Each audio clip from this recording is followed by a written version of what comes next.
Diesel, and we are live backstage-ish right now at Bayfest. We're in the dressing room here for the boys from Cavo. How you fellas doing? Doing well, man. You want to just roll down the line real quick? Quick roll call here. I'm Casey. I'm Brian. I'm Chris. I'm Chad. All right, welcome to the Gulf Coast, baby. You guys, have you guys been here before? Have you done any party in Mobile or anything ever? Party I feel weird since I got signed up. Right. Well, yeah. There's nothing like partying. I feel weird. Let's stand down. Can you stop around you? Yeah, that's cool. No, go ahead. And there's AC right here. I'm strategically placed. I knew you were here for a reason. I know, right? Clever guy. So we've got a million bands all weekend long out here, and I think it's awesome that they added Cavo to the bill. You guys obviously enjoyed some success with Champagne. Talk a little bit about what it's like being a band that you get a huge single out, it hits the radio, and next thing you know, you graduate from an RV to a tour bus and all that. What's all that about? It's actually kind of overwhelming. To be honest with you. I mean, we're all, I think, pretty modest guys. I mean, we're not the type of band that follows charts. When we were at 40, it didn't feel like that we're number one. I think the credibility of the way a lot of people treat you kind of goes up. Sure. More, instead of getting like the leftover food, we get like fresh food. You get first dibs. Yeah, exactly. That's kind of stuff. But it's the band going to the bus was amazing. I mean, just for the sake that we're traveling the country, it's like I think the third time around the United States was in. And it's our first time on the bus, and just especially like this, Casey having to sing 5 nights a week, getting rust and just relaxation, and after all the late nights with the ladies. We are streaming this live. You can go check out this interview video style at TK101.com right now. So how difficult is it going through, you just said, you've been around the country 3 times. How difficult is it as a band to stay interested in the set that you're playing? Because I'm imagining you guys wrote all this stuff, years ago, and you probably have more stuff all ready to go. So is it a pain in the ass playing all the old stuff, or you still get a kick out of it? It's, I still get a kick out of it. I think that we all do. It's like one of those things where, like each song is like a snapshot of a life at a certain time. So it takes you back there. It's kind of like that. And also going back and forth to cities, people start knowing all the songs. Just our single, we see people on the crowd singing Cry Wolf. Right. And that's what's really cool. Because then that energy feeds back to us. And it just makes it move a lot more interesting. Who is the dirtiest guy in the band?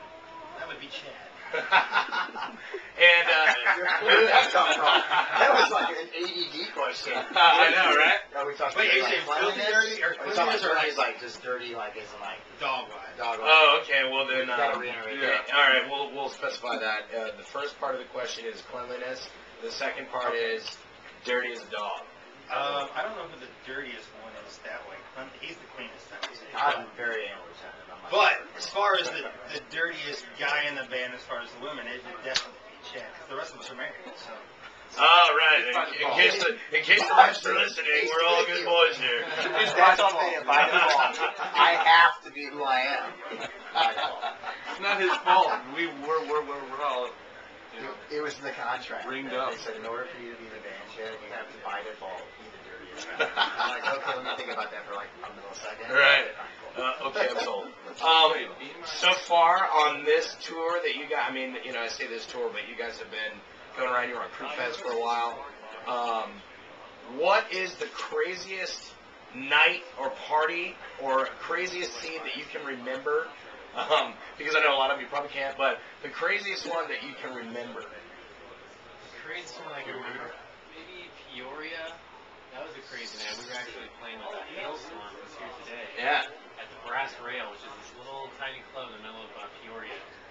it literally It was 200 people, and they had like 1,200. So yeah, it was crazy. It was like super hot, and they had these lights on us that were like 200 degrees, and we ended up, playing a great show and drinking quite a bit of liquor. Well, it was this place that they were building as they were like opening it up. So it was still just like in shambles, but they wanted to treat bands so freaking good, and they did, dude. I've never done or seen that many shots in my entire life. I've played bars all my life. This dude just would not let up, like shot. We probably did like close. I have an inkling that same thing is going to happen later tonight. What was your wildest place? I'm trying to curious what Brian has to say here. Yeah, I know you gotta have something. What's in a knitting factory? I was going to say, let Brian tell you this story. This is a good story. All right, so we do an interview, right? And the guy asked me, he goes, okay, so do people bring you champagne? And I made the comment, no, I'm a chilled Patron guy. That's my drink. Right. I think now he learned to say chilled Patron. Yeah, you gotta say They bring it to him hot. So I get there after the interview, and there's 2 double shots waiting for me. The guy goes, come on, let's do these shots. So I do 2 with the red courses. Right. After our set, we walk out to merch, and the merch table is lined up with tequila shots. And I'm a guy that can't turn a tequila shot down. So I'm down on them left and right. These guys are thinking I'm crazy, and I'm just slamming. I was 12, maybe 13 in. Nice. I don't know. And then I did a shot of Jaeger. Oh, you mixed it up. That's the problem. So then Theory of the Dead Men started, and it all kicked in. I was thinking to myself, I was like, okay, wait a second.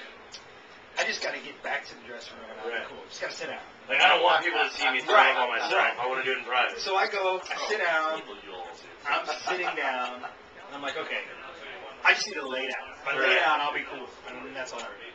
That's when I walked in the picture.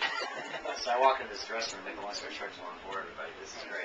Brian is literally looked like, you know, like when you have dead bodies and they spray outside people's hands. He's literally. That's a picture of it right there. Middle of the. Like that. And I walk in, I'm like, dude, I think our face was. I don't know if you And ironically, he was the cold. middle. And Brian's not a dressing small room guy. floor. He's Yeah. I had to literally carry that dead body weight to outside the door, and there's stuff projectiling on the way as he was picked up. Nice. And it smelled like a Mexican restaurant. They pointed to me there all around. So and he made it in the van. Did not explode. The guitar player from Theory was like over the top on the yelling. What are you doing? Yeah. So that was a good time for him. Oh yeah, got Cavo here. We're backstage right now at Bayfest. Appreciate you guys taking the time to do this interview. By the way, real quick, if you're listening right now, you can log on to TK101.com. You can check out the photos. You can check out the video of this interview.